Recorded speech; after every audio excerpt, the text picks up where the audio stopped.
And I can go off and I could say to the project team, listen, I don't want to come to your stupid meetings. I don't want to come to your stupid marketing meetings. I'm going to go off in my engineer hat and I'm going to build the perfect widget, the perfect device. And I come back 9 months later, quite proud of what I've developed and say, look, I've built the perfect widget. And the marketing person on the team says, nobody wants that. If you'd done one thing differently, we could have sold 1 million units, but because you did it this way, nobody will buy that.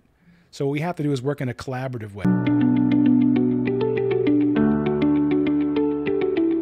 Hello, listener. This is Tech Innovation Talks, where we provide you with food for thought in the form of only the most pressing tech and innovation conversations. So time for a quick recap. So far, we have covered, in this order, business transformation, retail trends, food technology, financial transformation, sales management, and last time out, our bread and butter, design thinking. We have had guests from major organizations, including global companies such as Barclays and Danone. We have also spent time with academic speakers from the likes of Harvard Business School and Stanford. And let me remind you that you will find links to all of our previous episodes on our homepage, which will be listed in the description below. So where do we pivot next? Well, let me answer that question by introducing our special guest. To discuss all things leadership and team management, a big warm welcome goes out to the author of the well-respected How Teams Triumph, Managing by Commitment. That's your special guest, Clint Padgett. Hello, Clinton. How are you today? And first up, is it okay to call you Clint? Clint is best, actually. And thank you for having me on the show, Paul. I'm doing great. And without giving away too many spoilers, can you briefly share with us a bit about the inspiration behind your book? So I'm an engineer by training, electrical engineering from Georgia Tech. That's where I went to school, and it was always my passion.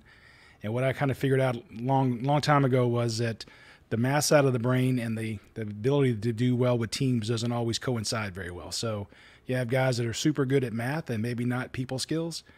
And being an engineer and happening to be lucky enough to be good at both, I wanted to try to educate those who maybe don't have the sharp people skills, why it's important, and how to better yourself in being able to deal with teams. So joining Clint today is a guest who has been long overdue on our program, our very own head of innovation and newly crowned lead of our US office. That's Bruna Lopes. Hi, Bruna. How are you today? How is the move to the US going? And what are you most looking forward to sharing with our audience today? Hello everyone. Hello, Paul. Nice to meet you, Clinton. I'm good, thank you. I am super excited with this new chapter of my life and career. I'm moving to Atlanta soon. And today I want to highlight the relevant role of diversity when we are talking about leadership.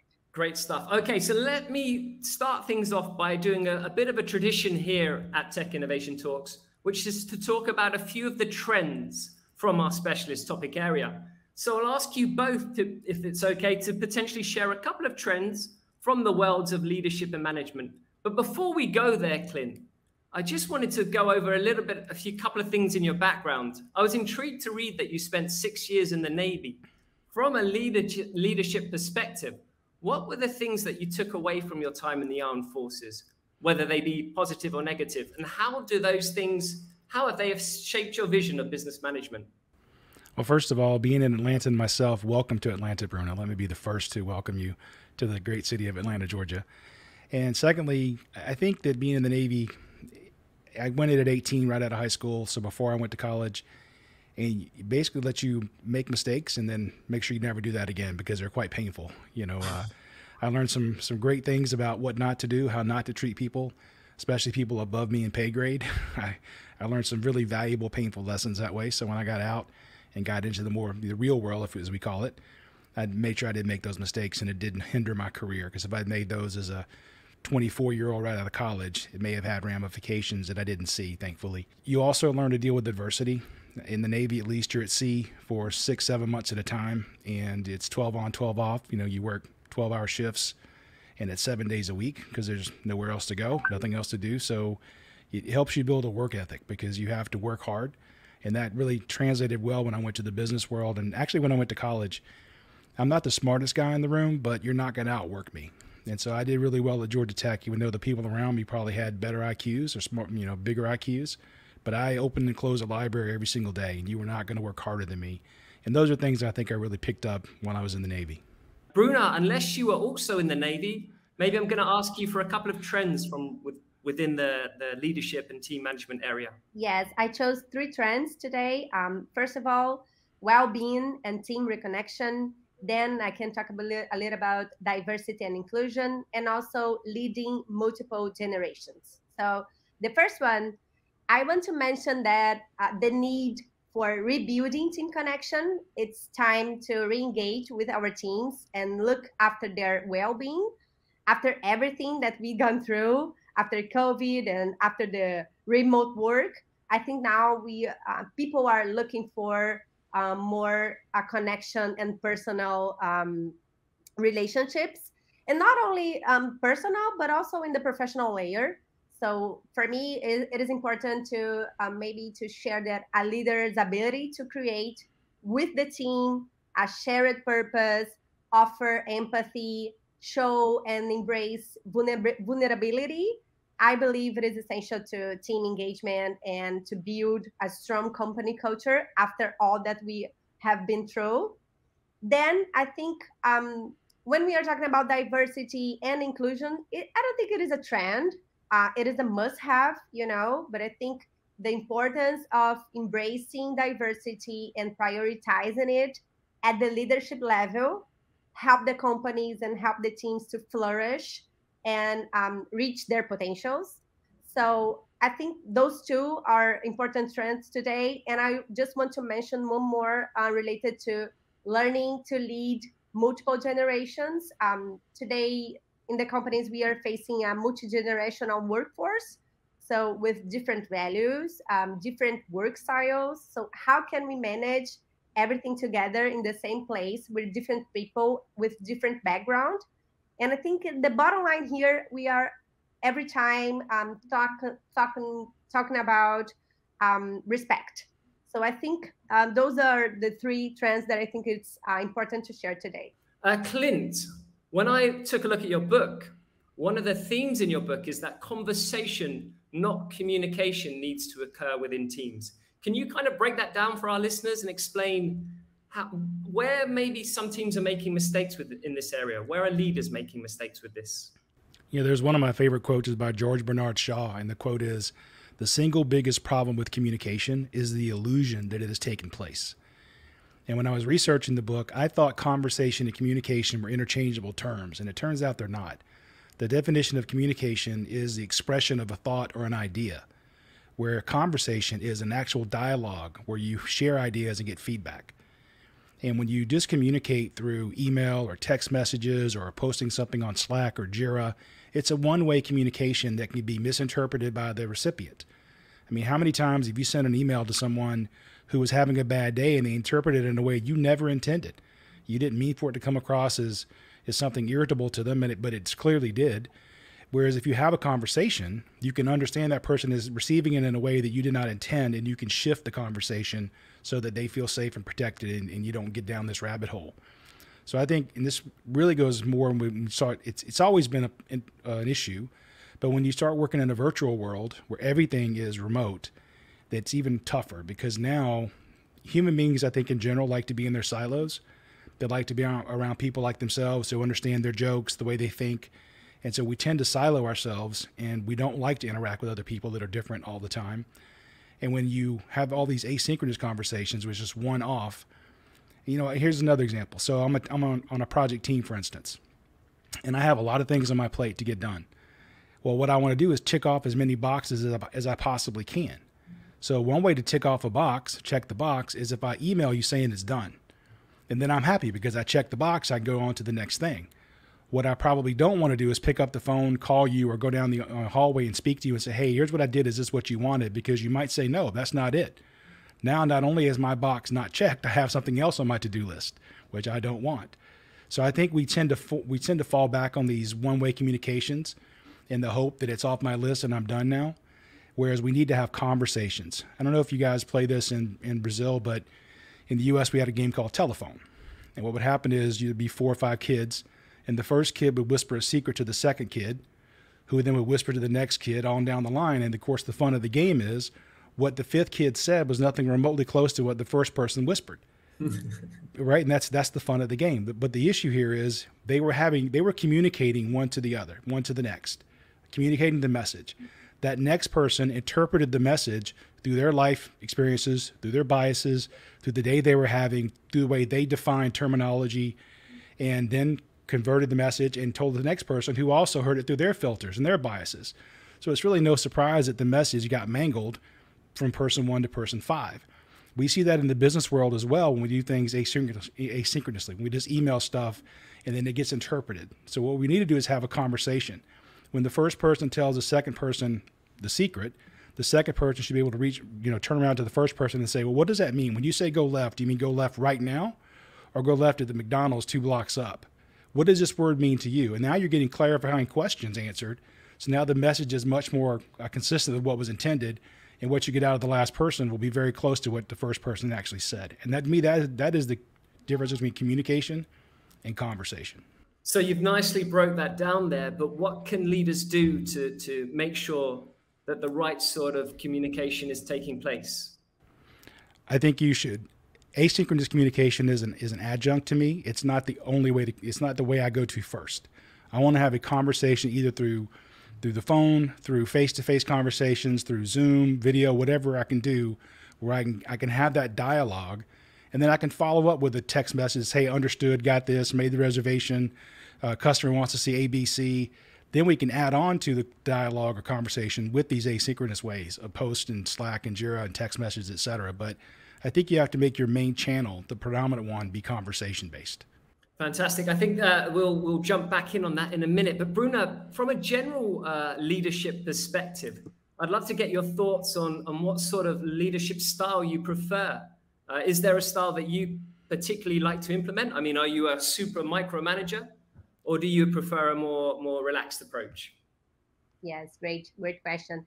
I think, first of all, I believe that we need to create this safe and trustful space for people to work in a company environment. I don't believe in a micromanager. I'm not a micromanaging person, but I think that different types of work or projects or activities demand different ways to do the follow-up.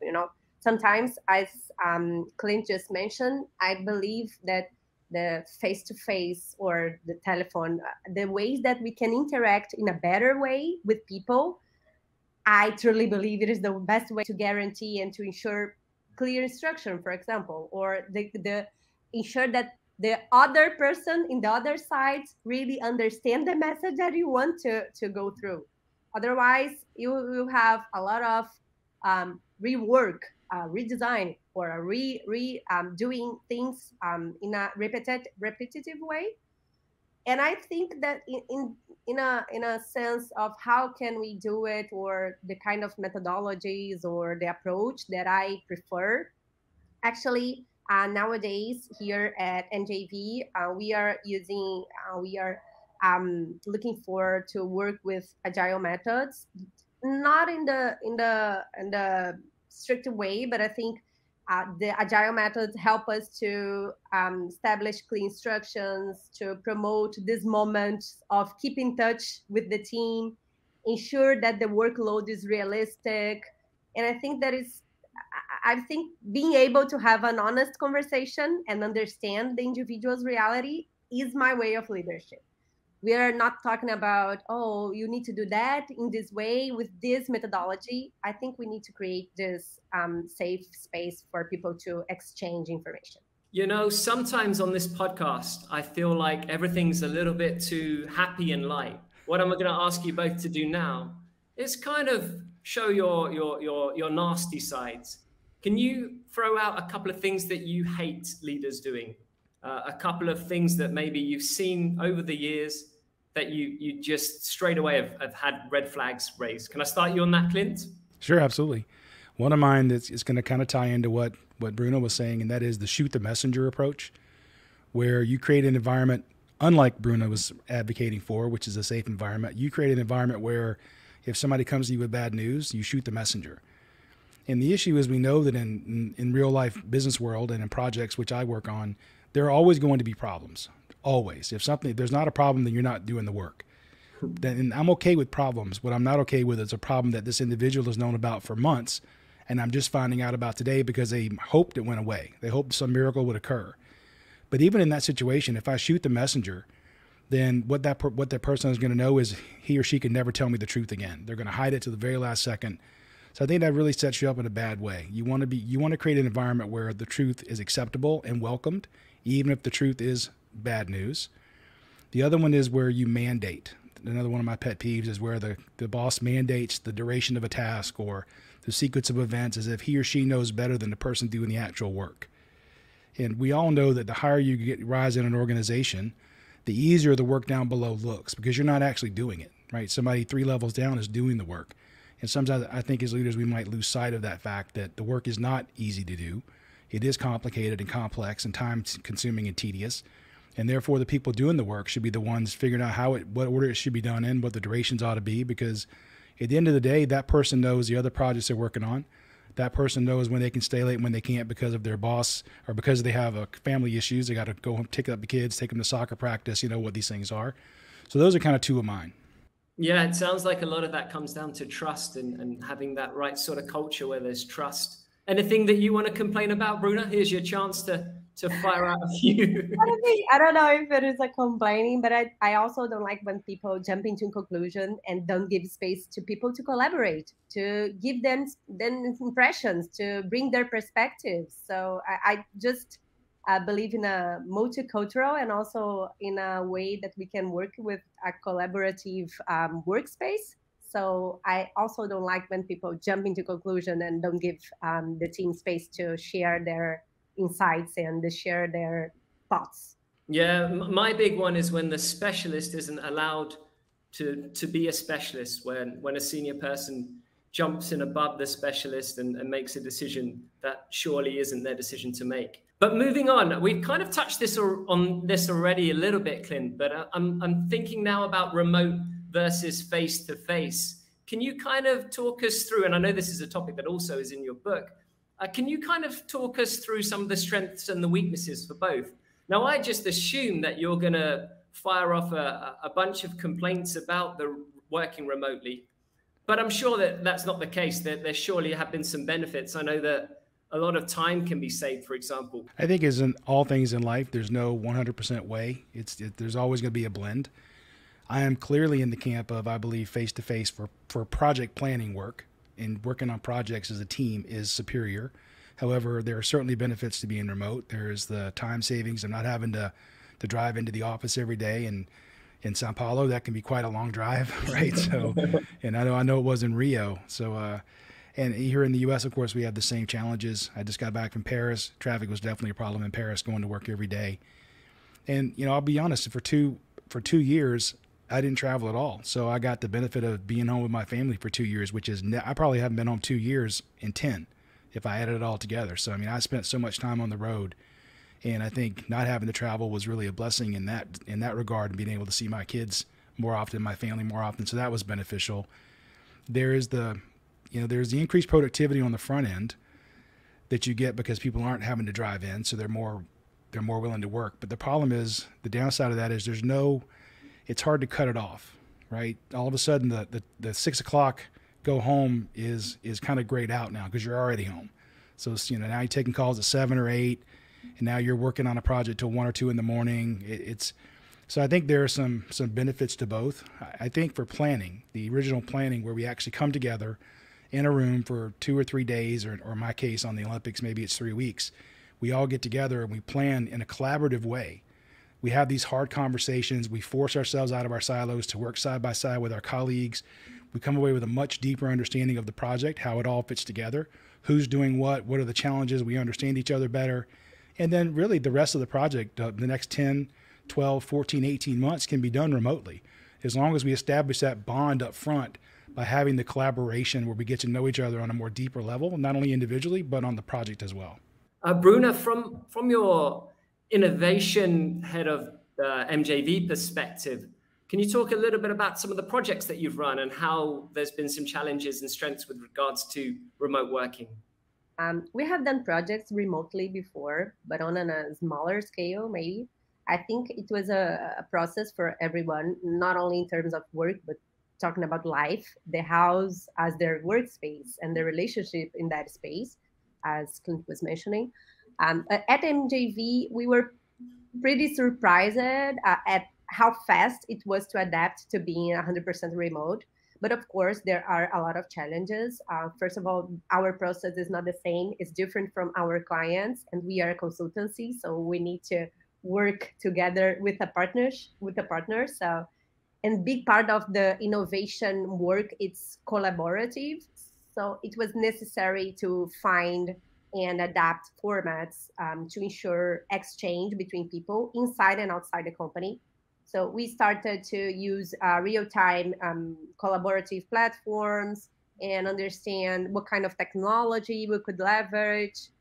The work and the projects were not compromised, but I think it's good to see that we are coming back with face-to-face interactions. It's easier to create a deeper bond when we are talking about people.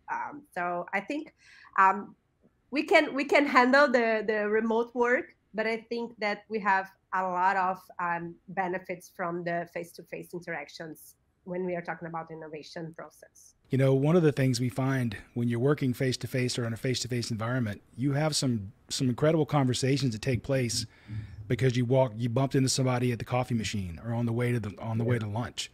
And these serendipitous conversations, it's really hard to replicate those within a virtual setting. I mean, what do? Turn on Zoom and say, let's sit here for 10 minutes and see if something comes up? I mean, it just doesn't work.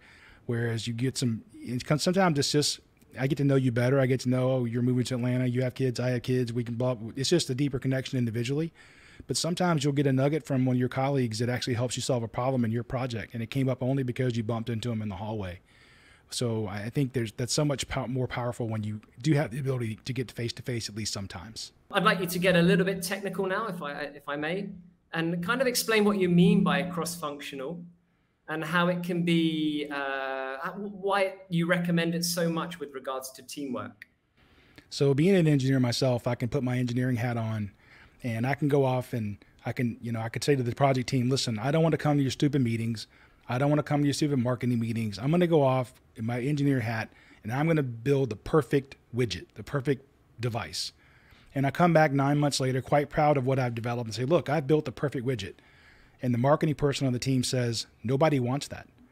If you'd done one thing differently, we could have sold 1 million units, but because you did it this way, nobody will buy that.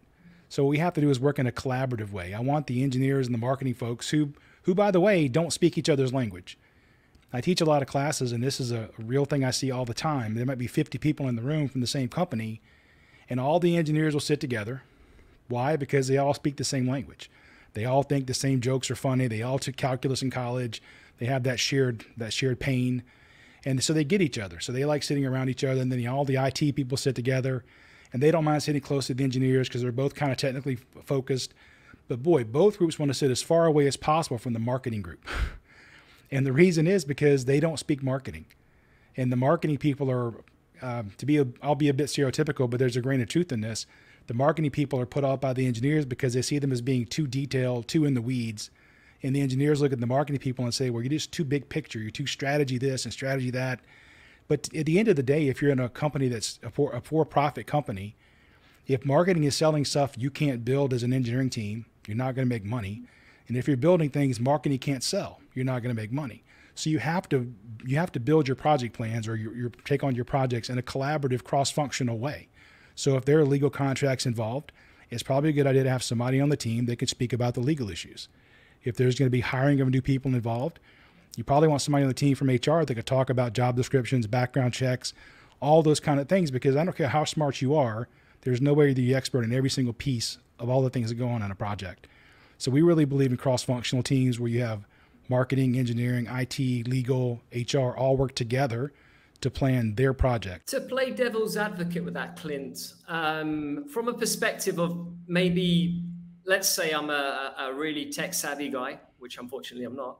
If I was, kind of really understood something perfectly well, but I wasn't interested in becoming cross-functional, would you prefer to take a slightly less tech-savvy guy who wants to be cross-functional and maybe lose that little bit of genius? I mean, where do the lines cross? Where does the leadership come in and say, okay, I'll deal with this and let the genius do his business, as opposed to employing that cross-functional person? So I think you hit the nail on the head. To me, this is a little bit of the art. of project management, or really leadership in general. I would love to have this person be engaged, but if their personality is such that they're just going to be obstinate to the team and it's really going to hurt the team's morale to have this person, then what I'm going to do is, like you alluded to, I'm going to have somebody else who maybe will be the buffer between that person and the team. And they'll be the person on our team who will take ownership to make sure the task is done and use that super brilliant expert as the resource to get the work done. But then I have the accountable person on my team who works in a team way, and they're managing that person who wants to be in their little bubble and not be bothered by people. And I think that's the way that we've solved it, and this worked really well for us, is have that maybe not the most technical person, but somebody who can at least speak the language of this expert and understand what he or she's doing and be that buffer between him and her or on the project team. Yeah, one thing that I don't know if you'll agree with this, Clint, but sometimes we just get lucky in teams and have that natural person or character within the team who just naturally likes to play between the lines and talks to everyone. And when you've got that, that's just a huge bonus. It's definitely a huge bonus. And I've been lucky enough that that's probably the norm for us. But I mean, we work on projects that have 100 people on them and they're 3-4 year long. So you're certainly going to run into some of the people like you described, the technical expert who wants to be left alone and doesn't play well with others. And so you have to have that buffer, like a shock absorber, basically, between that person who can really derail the team, who feels really good about working together. You got this one person who's always obtuse and obstinate and wants to play in their own sandbox and get everybody else out. You need that buffer between the two. So isolate him or her and have somebody on the team who still plays well with others, who can be that interface between them. Yeah, bringing you in on this, Bruna, from a leadership perspective, have you gone through these things yourself where there's kind of these silos and there's these ideas about, okay, we're the marketing guys, we're the international team, we're the national team. And what have you done to kind of like make things smoother? Yeah, I think this is our daily basis, not at MJV, but with our clients. We need to be constantly breaking these silos and trying to put people together. So this is part of our work when we are talking about our clients. But I think here at MJV, because I'm involved with the innovation team, our work, it's also to try to put people together, to try to work in a better way. I think we need to respect the boundaries that people are establishing for themselves. But I also think that sometimes the techie savvy or the super specialist person, they also want to bring their point of view, but they don't feel comfortable. So I think we need to try to find out the space for those people to contribute in a better way. So what do we do? How do we create that space? How do we make people feel comfortable? I think, first of all, we don't have to force it. I don't think that we need to evaluate the environment that we are enrolled in.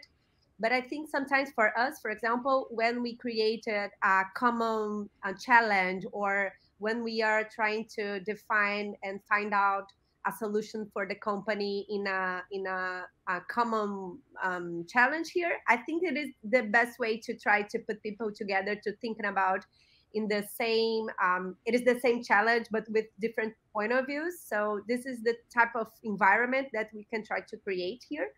And also, when we are talking about collaborative work, we know how to set up this kind of environment. So, for example, we are here talking about leadership. We can do a workshop and say, oh, so we are trying to transform the leadership at MJV. So we want you to contribute with your point of view. Please, are you invited to our workshop and try to build that together? So I think that we need to create these spaces for people to contribute and collaborate, but also don't force it and respect their environment and their boundaries.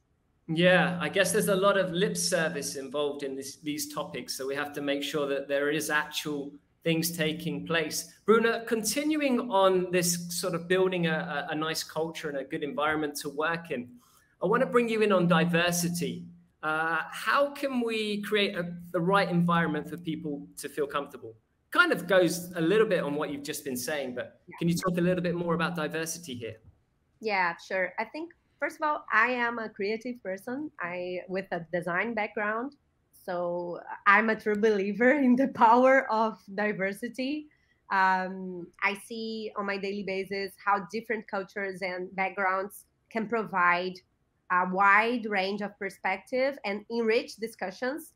Sometimes don't we don't solve a problem with people that think in the same way. Like, for example, the room full of engineers, sometimes they don't break the silo and try to figure out how can we bring a different kind of solution. And sometimes you put together an engineer, a marketing person, and a designer, and they come up with an amazing solution. So I think, as I said before, we need to create this kind of space and empowerment our and work with our teams, and also help them to grow. I think for us as a leaders, it's important for us to learn and also to understand the kind of environment that we are dealing with and the people that is part of that environment. So promoting and believing in a diverse company culture is not only good for business, because we know that companies can find out an amazing innovative solutions, but also it's an opportunity to transform society, to try to give back to society, a way and also a powerful tool to transformation.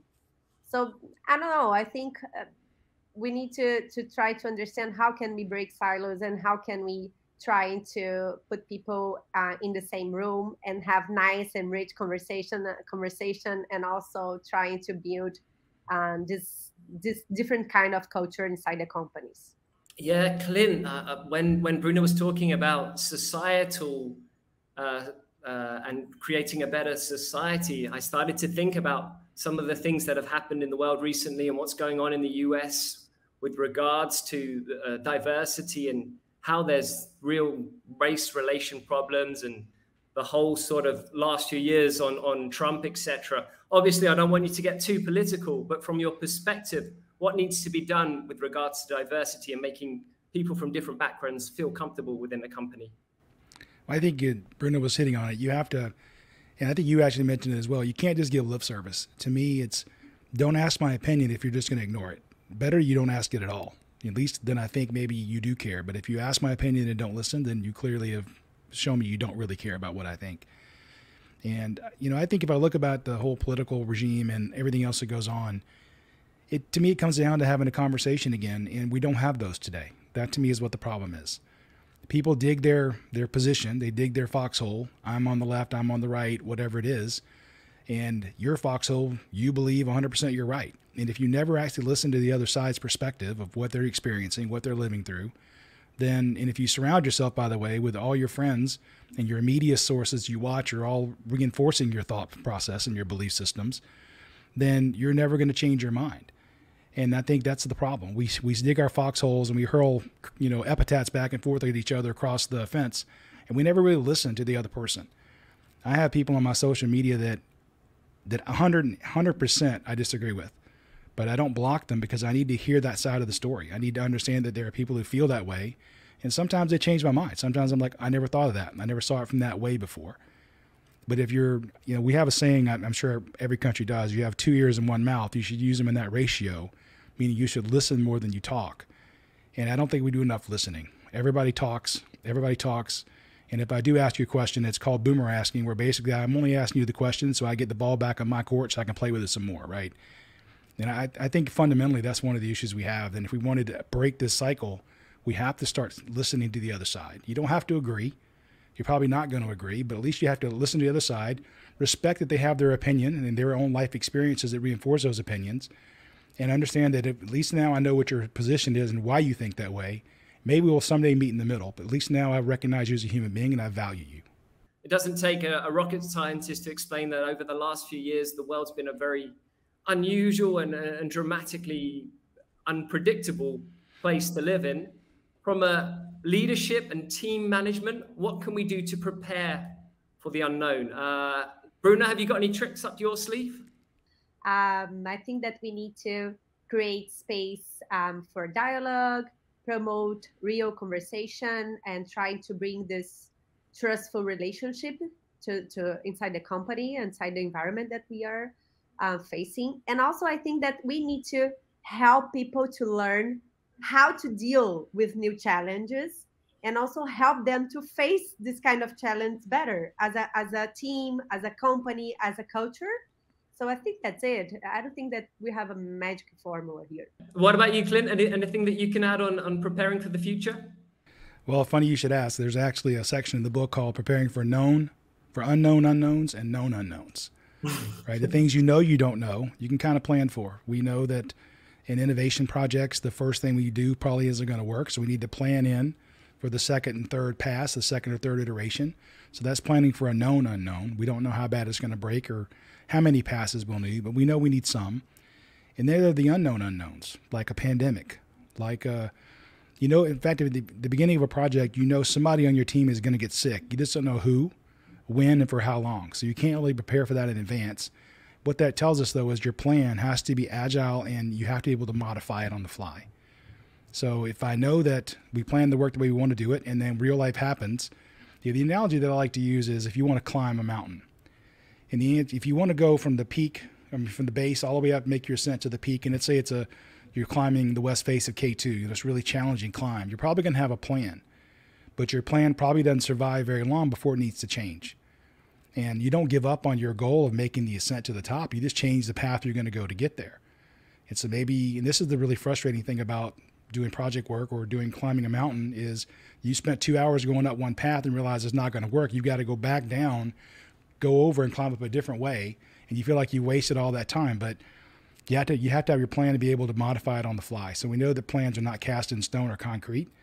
And you have to take whatever that unknown is, whether it's a nuclear power plant, tsunami hits Fukushima, Japan, whether it's a pandemic, whatever those things are, if you have a plan, you have something you can modify and model and see what the impact of this is going to be and what your choice of solution to solve that problem is as well. Okay, the next area I want us to discuss now is accountability. I've been kind of umming and ahhing about how to ask this question, because I personally feel like accountability can be a bit of a loaded word sometimes. It's when your boss or a leader says to you, I want you to be accountable for this, I feel like it can be almost like a threat.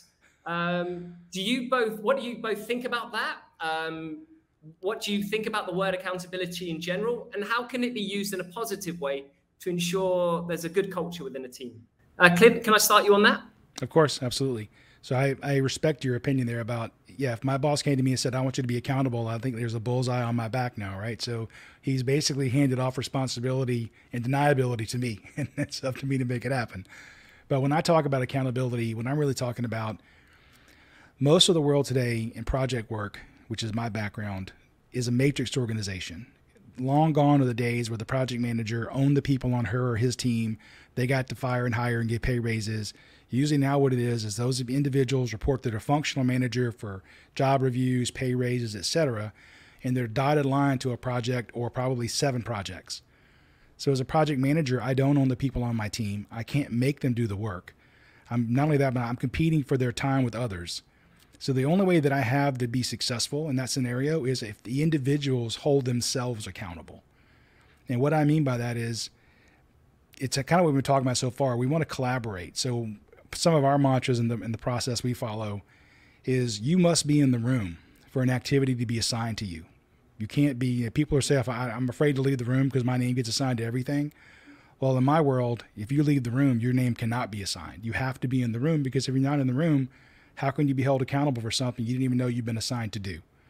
The second thing is only that person can give the duration, because only that person knows their personal commitments, how many projects they're working on, what's the priority of a project.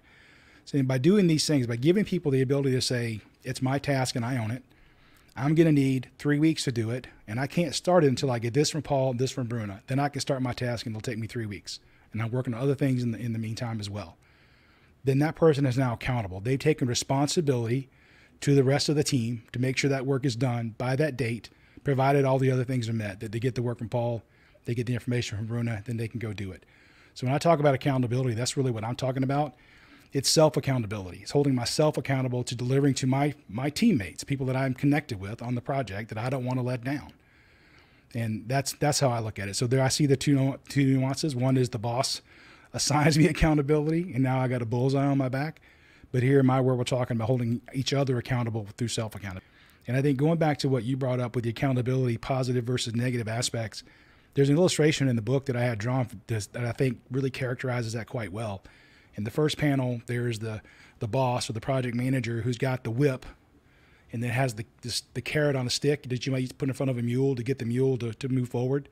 That's kind of the traditional, you're now accountable for this and probably bad things are going to happen. In the second illustration, it's basically the individual takes the carrot and the whip, puts the whip in the back pocket because they're never going to use it on themselves, and walks away eating the carrot because they're holding themselves accountable, right? They're self-motivated and self-accountable. So I think that's really the illustration between the accountable from that's forced on you versus the accountability you hold on yourself. Yeah, a lot of what you've spoken about so far seems to be on those lines of making sure that the individual has everything they need to become accountable. So it's all about facilitating that person. Bruna, do you have anything to add on accountability? What do you do, for example, in your teams to make sure there's a positive culture with regards to accountability? We just mentioned a lot about foster engagement between people, to try to prioritize people well-being, and also set clear goals. And also, I think one thing that is important that probably I don't think that we mentioned here, but promote constant feedback and recognition. I think people needs to understand if they are not doing the best work that we want, they need to understand what can be improved, and we need to also recognize when they are doing their best and they are moving forward, and we are ensuring to deliver a good project or activity and so on. So I think that this balance between feedback and also recognition, I think there is both things that is important when we are talking about positive team culture. And one last thing that I want to bring it as a don't here, try to don't force it. I think positive culture, it's an everyday effort, and you need to build this one step at a time. You don't arrive in a company and say, oh, today will be a positive culture here. No, we need to build that. This is something that, as Clint mentioned, and I 100% agree, we need to listen people. We need to start to listen to our employees, keep to understand their boundaries, and also try to have some fun. We need to go back to the time that we know how to balance the hard work and also to have fun in the same place, and trying to bring a positive culture for everybody. Hey, Clint, I really liked what Bruna said about trying to create a fun environment with work. Is there anything that you touch on with regards to that? Because sometimes I feel like trying to create fun at work can be very forced and a little bit fake. Is there anything in your book in those regards? So at the end of our planning sessions, you spend all these, it could be just a few days, or it could be a few weeks, and the whole team puts together this beautiful network-based project plan where everybody knows who's doing what and when it's due. And we all also know that it's only going to last for a couple of days, and we'll have to make some changes to it because life happens. But the last step is compression. And so when we start planning these events, we start planning them 2 years in advance. And every time we push the button that says, when is the project going to finish? The answer is always the same. Congratulations, you're going to be ready for the Olympics. And everybody gets really excited. And we say, no, not your Olympics, the one 2 years after you. So in Paris, it's Milan, right? So then the team has to work together to compress and say, what can we do differently? Can we do something in parallel? Can you do this faster? And we start together to make those decisions. And by the end of it, team they're challenging each other, they're laughing. It becomes a fun environment because together we're going to make this event happen by the right date. And that comes through me giving up, making sacrifices, you giving sacrifices. It's a beautiful thing that all happens together. So, and this is not lip service. It's really phenomenal. When you work together as a team, great things can happen. Another quote that I like is, great things can be achieved if you have two things, a plan and not quite enough time. I just think that everyone can be a superstar. We just need to understand what is the skill that we need to bring it out to each one of the person from the team. And again, we are not alone. We can do anything alone. So I just believe in the teamwork. Well, that's a beautiful way to finish. It just comes down for me to thank both of you. So thank you so much for joining us, Bruna. I hopefully will have you on the show again soon. And Clint, you've really done a great job of not only promoting the book, but also of appearing on this show. So thank you to you both. Thank you. Thank you. Bye-bye. So there you have it, listener. Once again, we've come in and said it all. A big thank you, of course, goes out to the wonderful Bruna. Hopefully she will be back on the show soon. And of course, a special thanks to Clint, who I think you will agree has given us plenty to ponder on regarding our own teams and our own leadership work dynamics. And I remind you that a link to his book will be made available in the description of this video below. But that's all for now. Don't forget to leave us a like and a comment. Perhaps you have a topic of focus that you'd like us to cover. Whatever it may be, we're here to listen. So let us know below. Thanks again and keep innovating.